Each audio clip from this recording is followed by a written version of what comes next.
L'un d'eux n'est toujours pas sorti d'affaire. Les deux policiers gravement blessés par balle hier en plein commissariat parisien dans le 13e arrondissement ne se seraient sans doute jamais imaginé qu'un tel acte aurait pu se produire sur leur lieu de travail prétendument sécurisé. Bonsoir Antoine Bienvaux. Bonsoir Pierre. Alors que s'est-il passé exactement ? Eh bien tout a commencé par l'interpellation hier soir d'un homme de 32 ans qui venait d'agresser une septuagénaire au cutter.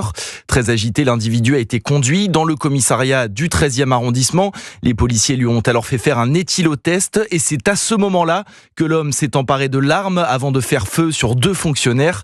L'enquête n'a pas encore déterminé comment le suspect a fait pour subtiliser le canon dans l'étui du policier.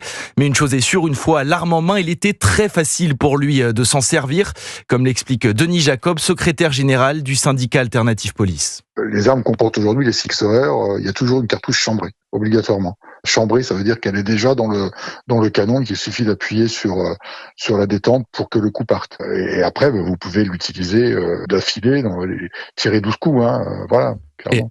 Avec ses coups de feu, le suspect a donc blessé deux policiers, dont un très grièvement. Et quel est l'état des policiers à l'heure où l'on parle ? Eh bien, selon nos informations, un est encore en urgence absolue. Son pronostic vital est toujours engagé ce soir. Il a été touché au bas-ventre ainsi qu'à l'artère fémorale. C'est cette deuxième blessure dans la jambe qui pose le plus de problèmes aux médecins. Le policier a lui été endormi pour atténuer sa douleur, mais se trouve toujours donc à l'hôpital en urgence absolue. Merci de ces détails, Antoine Bienvaux.